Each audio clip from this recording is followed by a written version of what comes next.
Okay, let's check you guys can hear all right, all right? How's sound over here? Sound okay over there? Not? Yeah? What about you guys at the back? You okay for sound up there? Sort of okay, okay. You guys okay for sound? You good? And you guys good? Okay, so we're in the topic on central banks, so we'll just review basically a little bit about what we did yesterday, and then hopefully we'll finish it off today. So central banks, in one sense, they're quite a recent invention in terms of the financial systems compared to ordinary banks, which have been around for, say, 4,000 years or more.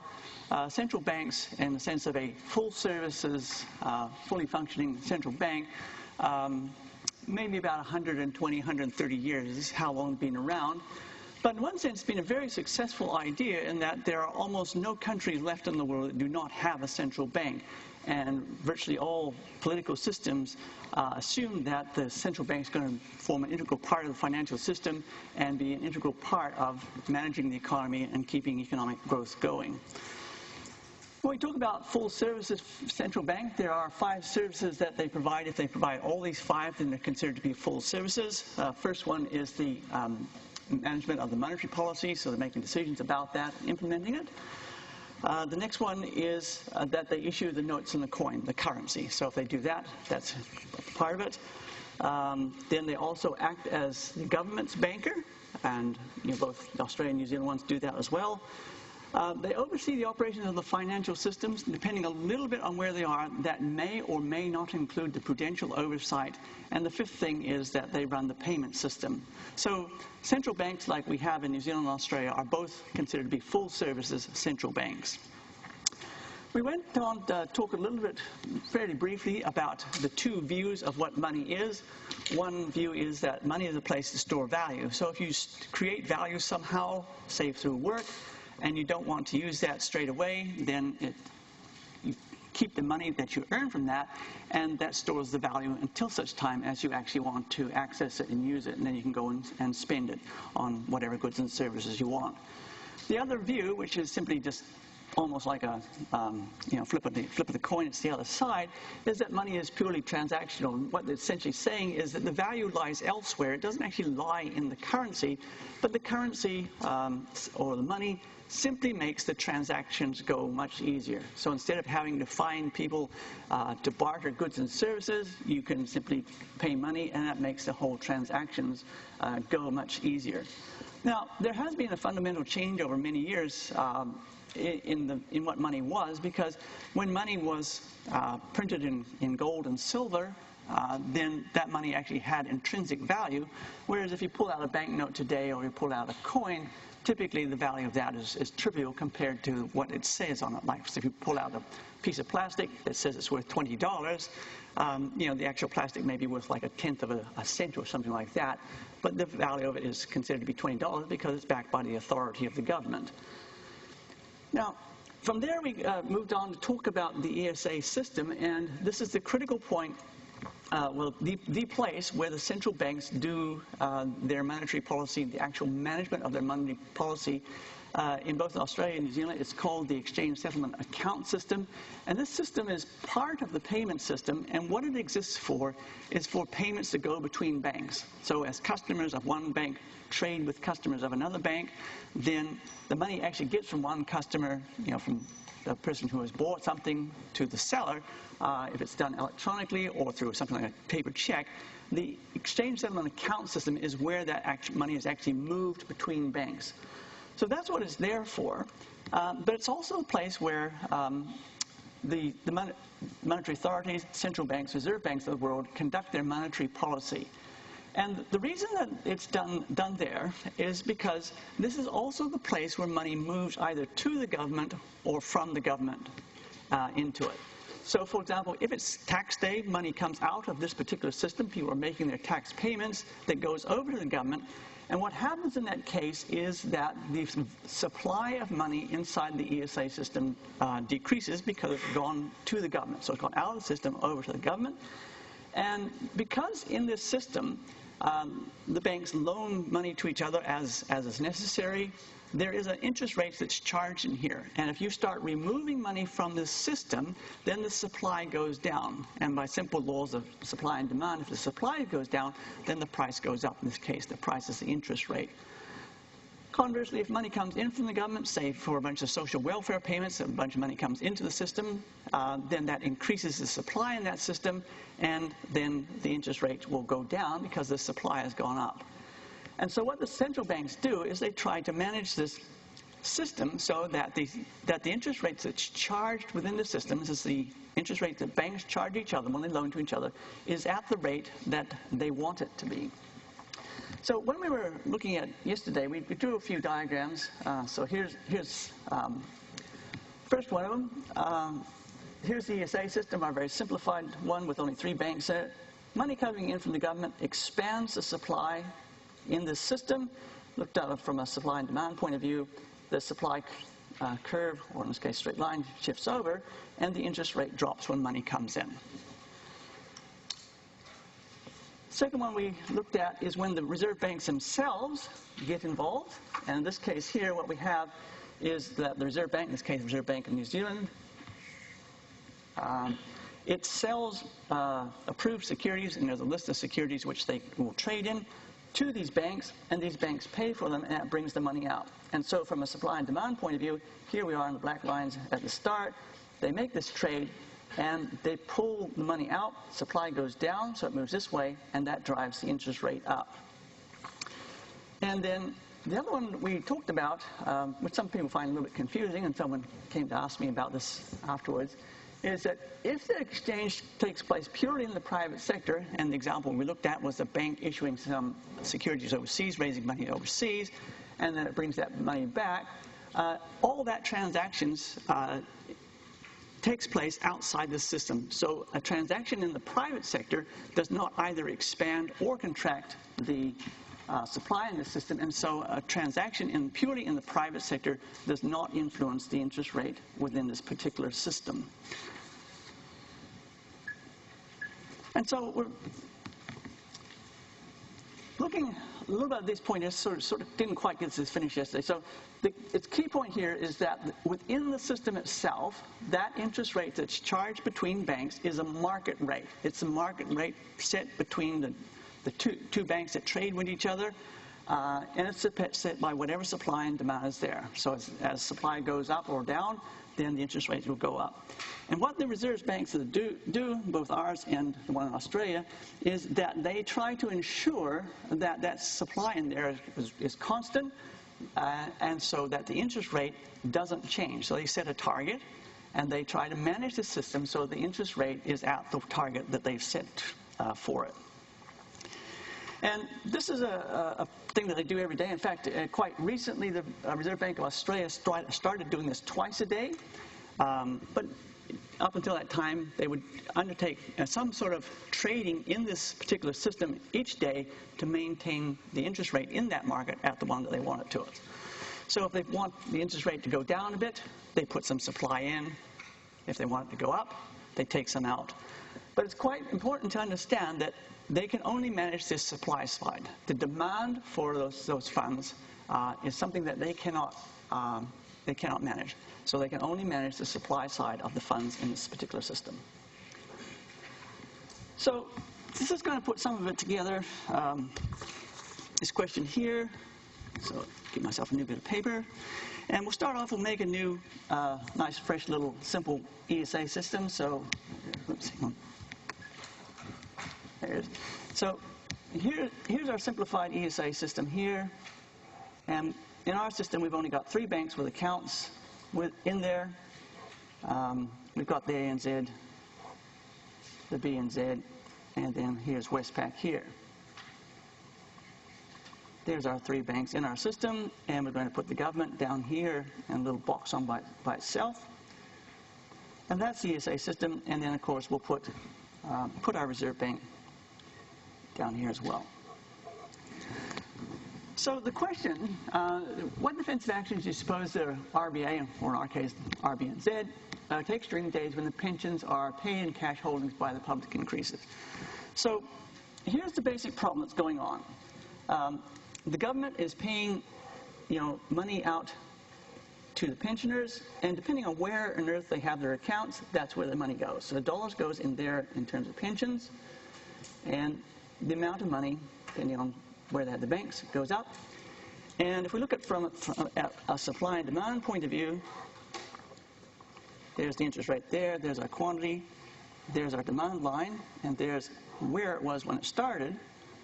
There's our supply, and there was our interest rate at the start. So if we've added money in, what's going to happen to the interest rate in this market? What happens to the supply? What happens to the interest rate? Interest rate goes down, and what happens to the supply? Okay, so that's the supply goes up. So what happens is that the supply goes up, that's moving over there to the right. And so this is now your supply at this time here, and that makes the interest rate drop down. So although it was never the intention of the government to change the interest rate in this market, simply going about their normal business of paying, in this case, a pension to a bunch of people on a particular day, a whole bunch of money has come in, supply has gone up, interest rate has gone down. Now, let's say, for example, that the Reserve Bank doesn't want the interest rate to change. What can they do? Go ahead. Sell securities at equal value to the pensions. Okay, so basic idea, you sell securities to those banks that are equal value to the pensions that just come in.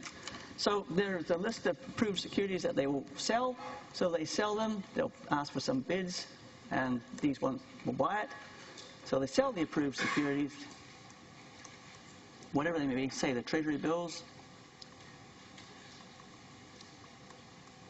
And then what happens is, of course, these banks have to pay for them. And so the dollars come around here. So these dollars and payment come around here. So what does that do to the supply?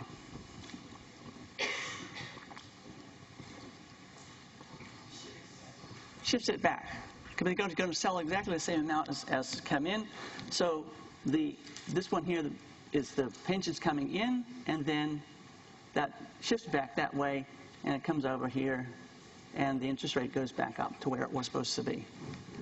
So that's the basic mechanism that the reserve banks of the world use to manage that particular interest rate. So because there is transaction between the private sector and the government on a daily basis, that means that on a daily basis, these central banks intervene in the market to keep that interest rate at whatever they want it to be. So if money is, there is, say, a net outflow to the government, they have to put money in to replace that. If there is a net inflow from the government, they have to pull that out to keep it at the target that they have set for themselves. So here's a blank thing.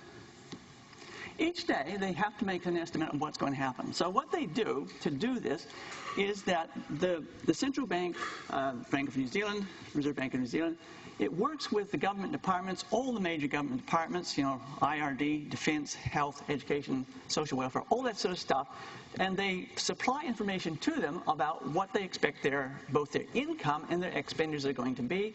They collect all this information for the periods ahead, and then as they go along, they have a very good idea of what is the net inflow or outflow of funds, either inflow from the government or outflow to the government. And then they undertake these open market operations to offset that. And it used to be on a daily basis. Now in Australia, they're doing it more than once a day. So to make a decision based on the information that they have from the government departments about what's likely to happen, and then they make this announcement to the market, and the market consists of, you know, these the banks within the system. So basically, when you talk about the market, we're talking about the account holders within the system. That's the market they're dealing with. They go out and make the announcement to them, and they come back within a quarter of an hour with their bids, and then they take good ones, and they go ahead and settle things. So here's an example. So the Reserve Bank thinks there's going to be insufficient liquidity. What that means is that there's going to be a net outflow to the government during the day. So in terms of all the transactions that's going on between the government and the private sector, on balance, more is going out than is coming in, so we're going to lose funds within the ESA system. If you do nothing, that'll drive that interest rate up in that particular market because the supply goes down. So to offset that, they say they want to buy securities from the ESA account holders. Some that want to sell will put them up for sale. They'll buy them, and they will receive those securities. They will actually become the owners of them, and they will put money into that system. And hopefully, if they've got it exactly right, that'll keep that interest rate at the target that they've set for themselves. Now, the bottom point there,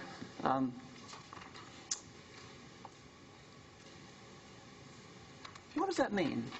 Okay, they have to pay for them. You know, if they pay for them, if they're buying these things and they're paying for them, so they're putting money in, where does the money come from to buy them?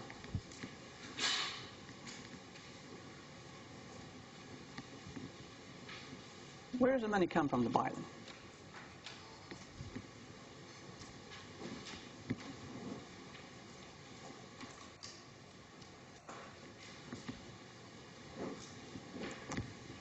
Well, that's actually true. It comes from nowhere. The government has granted the Reserve Bank the authority to create money as is necessary. It's not backed by gold, it's not backed by silver, it's not backed by anything other than the government says this is what money is. And so if they need money to buy securities, they essentially created an electronic entry in the database. There is money that didn't exist before. Similarly, if it goes the other way and they're selling securities and the money is coming to them, effectively that money just vanishes. It has nothing to back it like silver or gold. It's just government has given them the right to do this. And so they can essentially create any amount of money that is necessary. So when you think about what was happening in the global financial crisis and the aftermath, and they talked about things like quantitative easing, creating trillions and trillions of dollars, it was simply being created out of nothing. They were simply making that money, putting it into the system to hopefully make the system go. So it is truly created out of nothing, and simply as it comes back into the Reserve Bank, it effectively disappears into nothing. Anyone want to ask a question before we go into the two different types of operation? Okay, go ahead.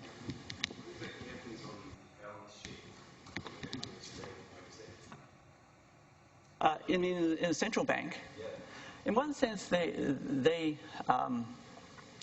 what happens is, if they're going to say buy securities, then what happens is that the size of their balance sheet expands because they now have securities they didn't have before. In one sense, they've lost no money. Although technically they've made a payment out there, that payment they created that money to do that. And so when we talk about central banks expanding their balance sheet, this is what they're doing. They're putting money out, and then they're receiving securities in their place. And so they have an asset that they didn't have before, but in one sense, it's cost them nothing to get it. Go ahead. Yeah, they do. Yeah, yeah. And in fact, in the quantitative easing, they were into like over $2 trillion that they had created, and the size. In one sense, you can tell how much they created because they now own these securities and they're on their balance sheet. So even if they didn't tell you, you could actually figure it out. But they do definitely keep track of how much they've created. Any other questions? Yep, go ahead. Is the money created going to affect the inflation as well? Good point. Yes, that's the idea. Is that now, a few slides long, we'll come to this point about the inflation business. But yeah, the basic idea is that you create more money, or you expand your money supply a little bit faster than the economy itself is expanding, and the difference between the expansion of the economy and expansion of the money supply, that's inflation. That's the basic idea. Of course, it's much more complicated than that, but that's the basic idea. So they are charged with keeping inflation positive, and so they create money faster than the economy is growing to try to accommodate both economic growth and a little bit of inflation. Any other questions? Okay. So they can undertake these two types of open market operations. And the common one is the repurchase agreement, but we'll start with the outright purchases and sales. So they're probably the easier ones to understand. Simply, they buy securities or they sell securities, and that's the end of that transaction. So that's fairly simple. The other one, the repurchase agreement, is the one that they use the most. And this is a little bit more complicated because, in one sense, as the name implies, when they sell something, say they sell securities, at the time that they sell them, they agree at that time both the date and the price that they will buy them back. Okay? So that in a repurchase agreement, there's two legs. There's an initial sale. They will receive money for that. At that time when that happens, they will agree when the other leg will happen, and that is they will buy them back and they will pay for them. And they will actually pay a little higher price, and that's the interest.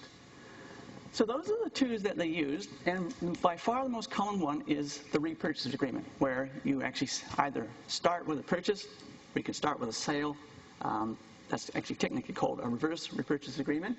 But you make it clear that at the start, when you're going to reverse this thing, and what price will be paid when it unwinds. So the vast majority of them are this one with the two legs, rather than the single one. So if we ask ourselves, how well do they do about managing this cash rate? There's actually two lines on this graph. One is gray, and one is blue. And these things are actually the wrong way around. The target is the blue, and the actual is the gray. Now, you can see in periods back and say in here that the actual rate in that market was a little bit different from its target, sometimes over and under. But eventually, somewhere around about here, they got really, really good at it, and you can almost cannot see any difference. There's a tiny bit there where there was a bit of over and undershoot.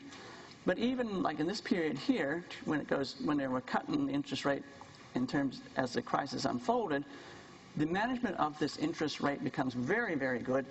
And this is why most people think that they actually set it themselves, because there's virtually no deviation between what their target rate is and the actual rate.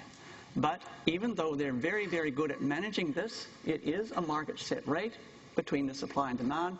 It's just they're very, very good about managing the supply to ensure that the rate in this market is the one that they want it to be.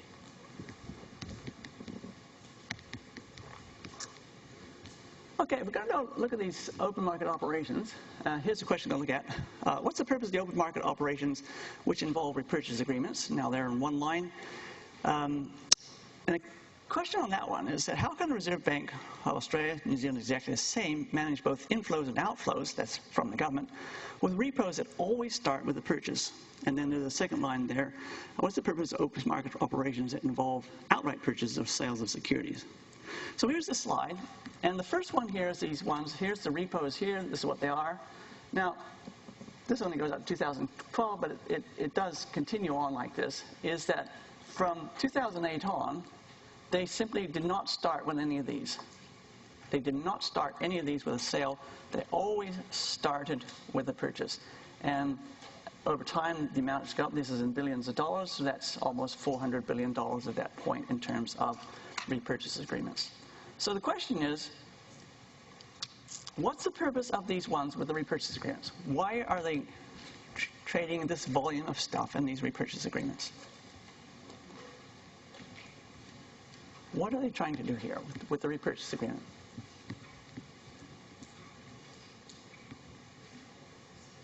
Yeah, go ahead.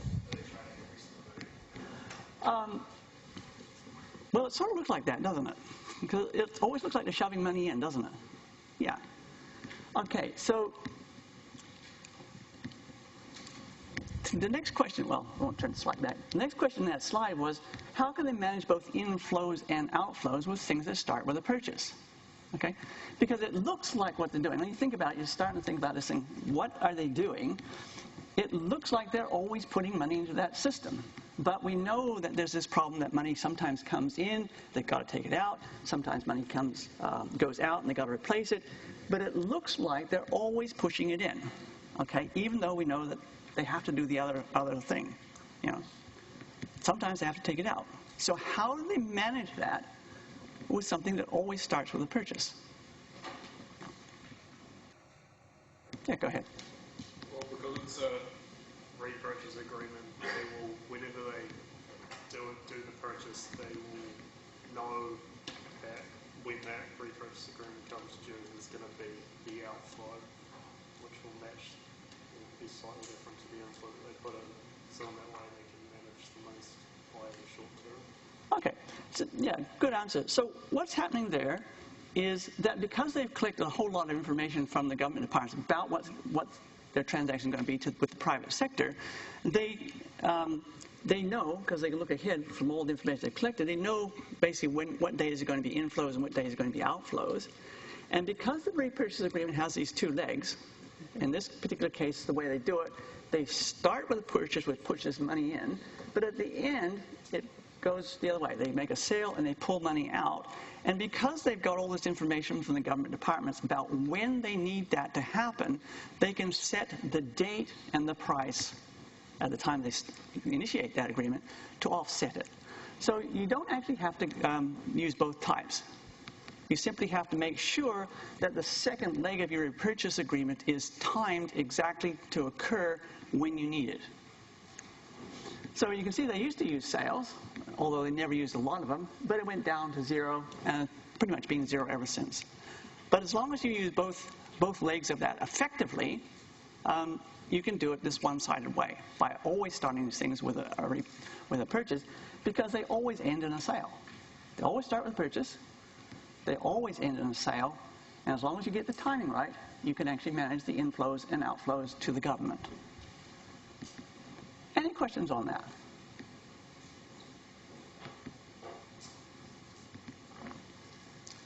What about the next one then? The outright purchases. And again, there's no sales there at all, and they're kind of small compared to the repurchase agreement. But the outright purchases, what is this? Why are they doing this? What is the purpose of these ones? Because this one has a slightly different purpose. The first one manages flow of money in and out to the government. What are these ones for?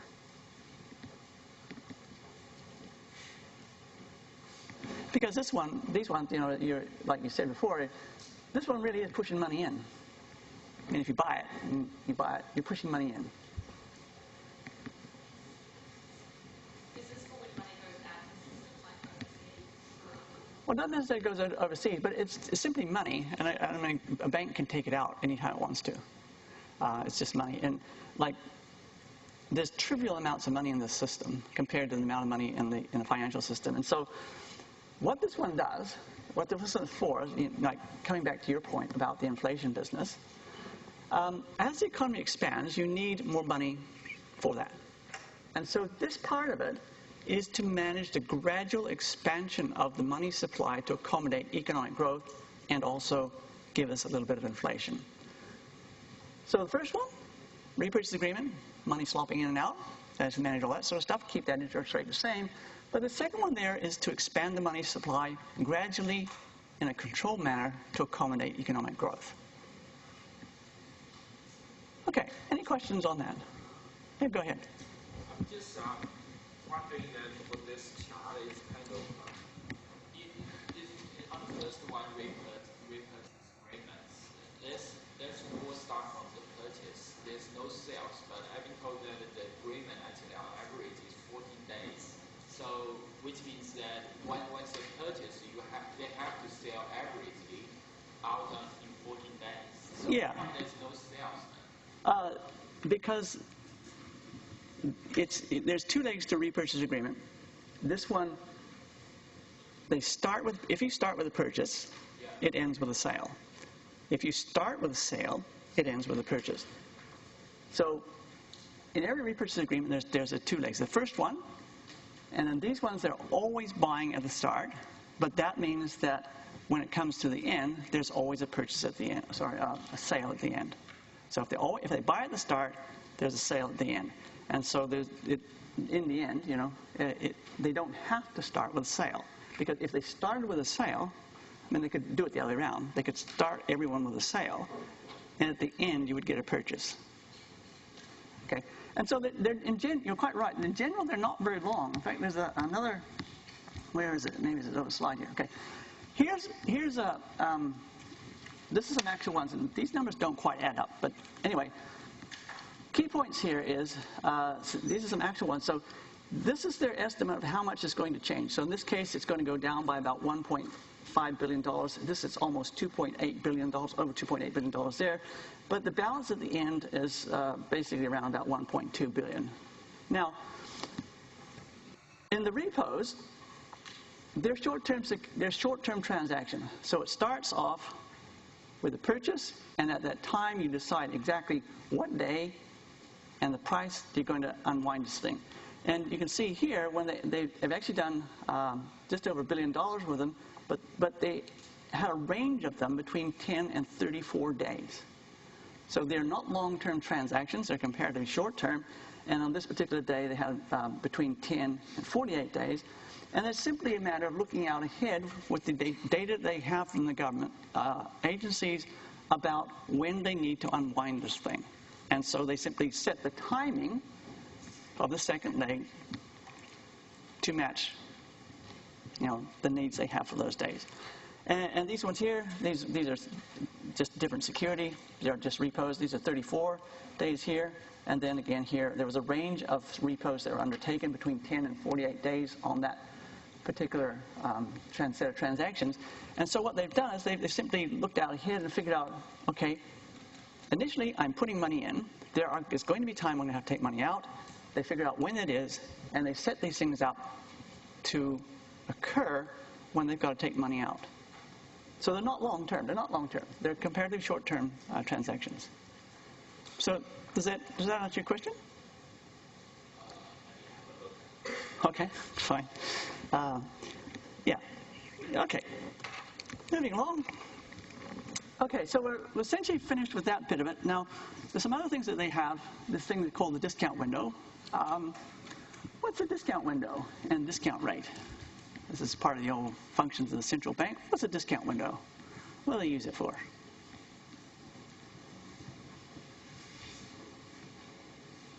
Go ahead. Is it, say, like banks need like emergency liquidity, so they'll borrow directly and discount? Okay, so the key point there is that sometimes they need emergency liquidity, like for whatever reason they can't get it from another bank. And so they go directly to their central bank and get it directly from the central bank. So that's a discount window, and the interest rate they pay is a discount rate. Now, that's, in general, that's not used very much, okay? So it's part of their function. As you see here, they have this function of the lender of last resort.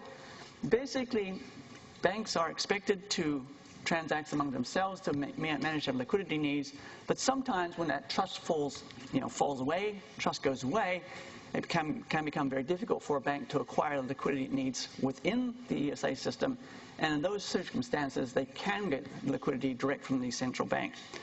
Now, typically, even if we're not on a crisis period, for example, if you go directly to our central bank, they charge you the OCR plus 0.25%. So they charge you a little bit more than you would get, than you would have to pay if you went to another bank. Now, in the crisis period, because when you're dealing with your central bank, you can't just borrow money for unsecured. You have to put up collateral, and sometimes the collateral, what they will deal in most of the time is simply government securities, and so they're really secure. But sometimes when things get really bad, you have to start offering your central bank some stuff that really is not good quality collateral. Like you're not offering them, say, a government bond.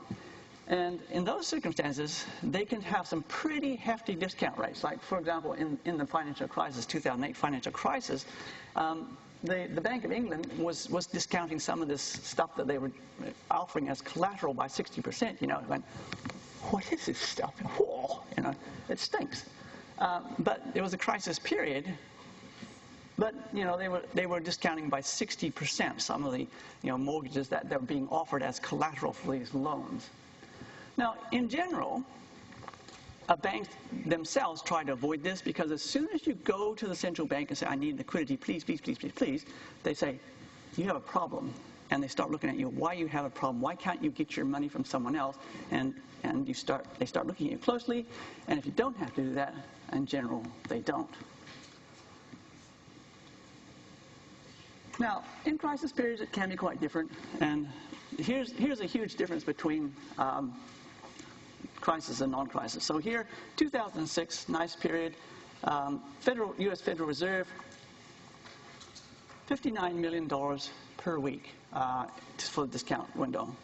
And if you think, well, they had 3,000 banks inside this system, yeah, it's not surprising that one or two of them might have been having a little trouble, but they didn't lend them a lot.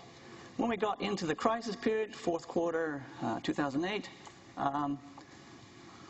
nearly $850 billion per week.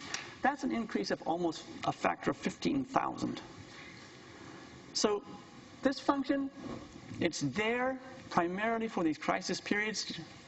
If there's a problem, they can directly supply liquidity to the banking system as necessary. But if they don't have to use this power, they would rather not. And similarly, although banks can go directly to their central bank at any point, if they don't have to, in general, they don't. Okay, I think that's the last of those. So, anyone want to ask a question about the discount window? Yep, go ahead. There's no window. Okay, it's just a name. Basically, instead of getting your liquidity for the ESA system from another bank, that's how we normally do it. If you were running short of liquidity as a bank, you would simply borrow from another bank. When we talk about discount window, that means we go directly to our central bank and get our liquidity directly from our central bank. Very, very metaphorically a window. And the interest rate that they charge is called the discount rate. Now, under normal circumstances, that's just a little bit higher than the cash rate. But if you get into deep trouble, they can have some pretty hefty discount rates on the stuff that you offer them as collateral. Okay, any other questions? Okay, people happy. So, moving along.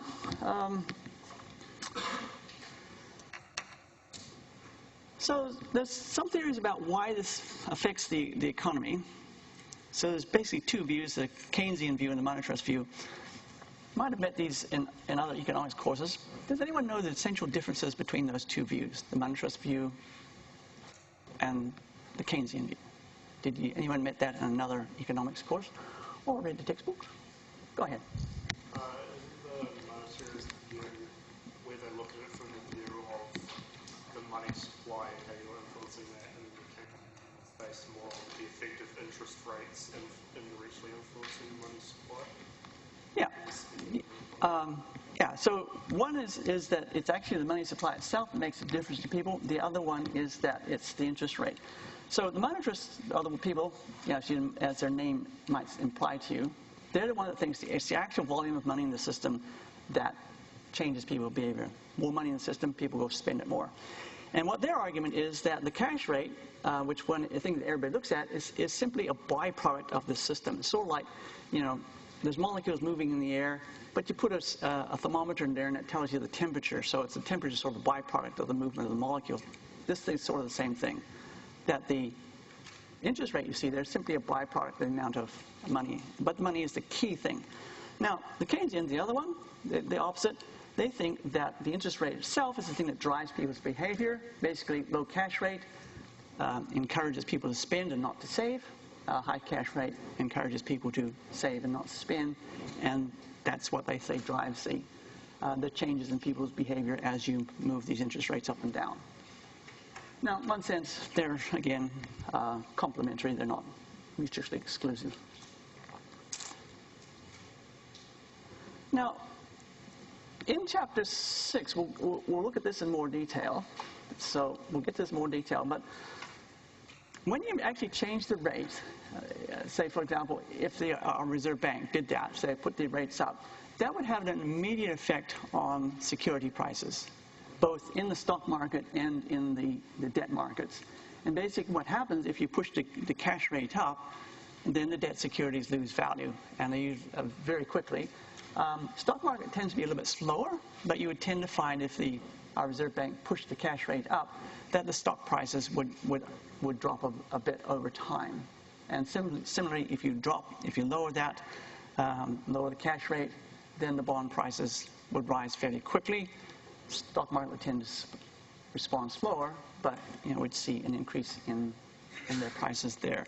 And we'll deal with this a bit later, in more detail later, but remember in the back of your mind that when we're thinking, because we're building up a picture of the system slowly, piece by piece by piece, when we get to the section on this bond pricing, one of the key things that goes into the interest rates that we use to set the bond prices is what is happening with the cash rate, and what is our central bank doing with that rate. Now, we've talked about this before, and these are the three things they're supposed to do. In fact, I think previously we even talked about where the conflict was. So, does anyone remember where there's these three things they're supposed to do? This is Australia: stability of the currency, maintenance of full employment, and economic prosperity. Does anyone? I'm sure we talked about where the conflict is in this set of three. Does anyone remember what it was? Yeah, go ahead. Between full employment and currency stability, because when you're attempting to maintain full employment, you're driving a lot more economic growth, which affects price stability. Okay, so the conflict comes between the full employment and the stability of the currency. The basic argument there is if unemployment becomes very low, then there becomes a shortage of labor. That tends to push up costs. That tends to push up inflation. So the maintenance of stability in the currency can be in conflict with this goal of full employment. But nevertheless, as long as it's not too extreme, you don't try to drive one down, particularly if you don't try to drive unemployment down too far, usually there's not too bad of a problem. But these are the three things they've got to do. And in New Zealand, we only have one thing we call price stability. So we ask ourselves, how well have they actually done? This is what they're supposed to have been doing for the last 20-something years. We ask ourselves, how well do they actually do? So, actually, one point I should make about this one here. Here it is. This is what they have to do. Essentially, goal they set themselves. Inflation is got to be between 2 and 3%. That's what they want. In New Zealand, it's between 1 and 3%, and that's not zero. Okay, it's kind of obvious it's not zero. But when you talk about price stability, it's kind of funny they don't set it at zero. Does anyone know why they don't set it at zero? They just don't set a goal of zero. No central bank in the world that I know of has an inflation target of zero. And yet, we say out loud, and we don't laugh out of the side of our mouth, that this is price stability. So why are we running our inflation rates above zero deliberately? We're doing it deliberately, okay, on purpose. Yeah, go ahead. Because you basically require a small amount of inflation to drive economic growth, and if you have 0% inflation, it's too easy to slip into deflation, which would then drive economic contraction, which would be bad. Well, actually, you actually don't need you don't actually need inflation to drive economic growth. In fact, there was a period of 3 centuries in England where they had basically zero inflation, and yet they did have economic growth. But the second point about going into deflation, that's the thing that they get jumpy about, is because this is the argument, and again, this is just someone's opinion, you don't have to believe this is true if you don't want to. The argument is that if we go into deflation, then you can tuck your money under the mattress and it would become more valuable over time. You don't have to try to do anything with it at all. You don't have to invest it productively. Just tuck it under the mattress and it'll get more valuable. And so a little bit of inflation drives people, they hope, to save and invest in productive ways because you have to grow the nominal value of that money simply to stand still. And they're worried if they set it at zero that incentive for you to go out and invest and through your investment expand the economy would go away. So that's one of the reasons why they don't have it at zero. Now, did you have a second point? Do you have another point? Or same point? It was basically to do with that, yeah, basically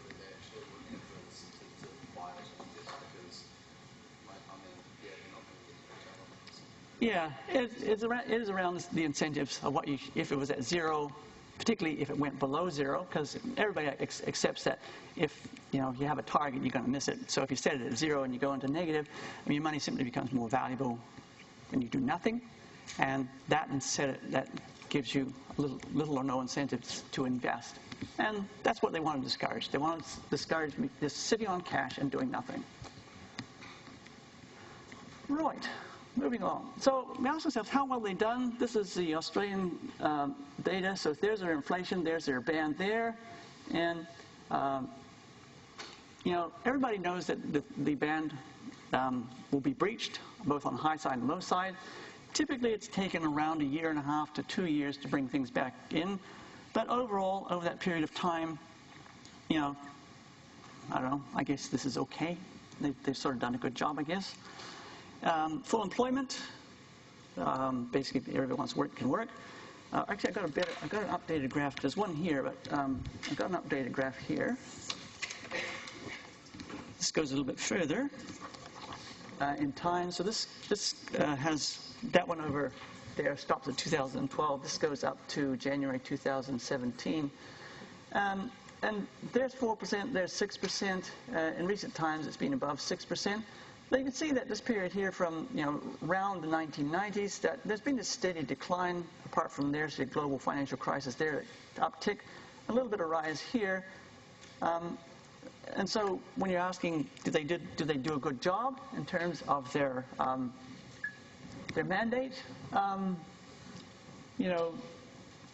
Particularly when you get down to 4%. If you try to push it below 4%, you're probably going to trigger inflation.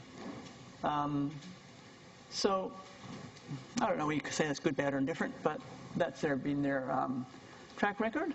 And R1, is probably not that much different to Australia in terms of how it's gone in terms of keeping people employed, even though we don't actually have that target. So even though we don't have that target, R1 seems to have done a reasonable job as well. Going on to economic growth, here's the data. The gray ones, these little bars, these are quarterly ones. So very few quarters in this period where they've actually had negative growth. And on an annual basis, that's this gray one up here as being positive. So in terms of managing their economy, to the extent that actually depends on the central bank at all, they've actually done a pretty reasonable job in keeping economic growth going, because there's been no year of negative economic growth in that chart there, which is 20 years. So to the extent that it depends on the central bank, and it's kind of questionable how much it actually does, we could say on that measure, they've done a reasonable job. Now, I've said most of that. Question now is, how on earth does it get out to the rest of the world? Because they only have influence on this one interest rate in this interbank market. How can they manage an economy off of a single interest rate? What is actually happening to get the changes they make there out into the rest of the economy?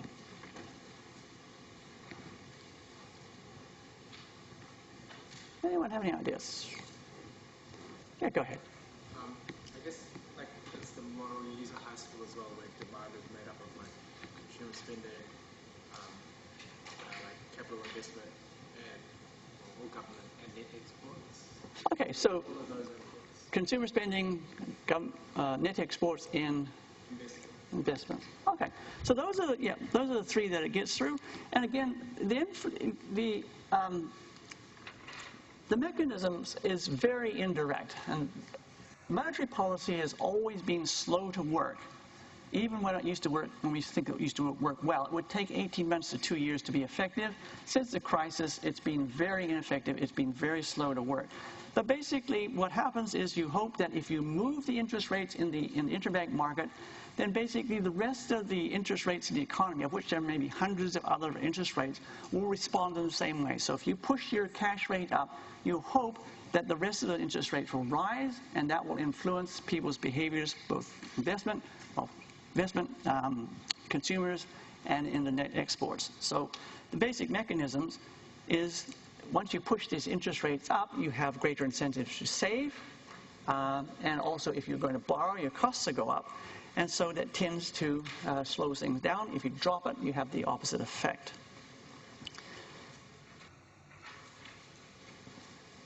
So that's just the basic mechanism. Now, the thing is, it's very, very ineffective. All these changes take place in the productive sector. And all it has is a single market to move the interest rates in. But so all the central bank can do is it can either encourage the economy to expand faster by lowering its interest rate, or it can encourage it to slow down by raising the interest rate. But all the actual decisions about saving and investment are done elsewhere. And so they can encourage one or the other, but they cannot actually make it happen. And that's what we've seen in the last 10 years, is that they've been doing a lot to try to encourage economic growth. It hasn't happened because the people who are making those decisions have not decided to go ahead and do it. Okay, that sort of wraps that up. I think there's one more slide to go. That's your relevant part. So if you want to ask any questions, be around for a while. Otherwise, we'll start a new topic on Friday.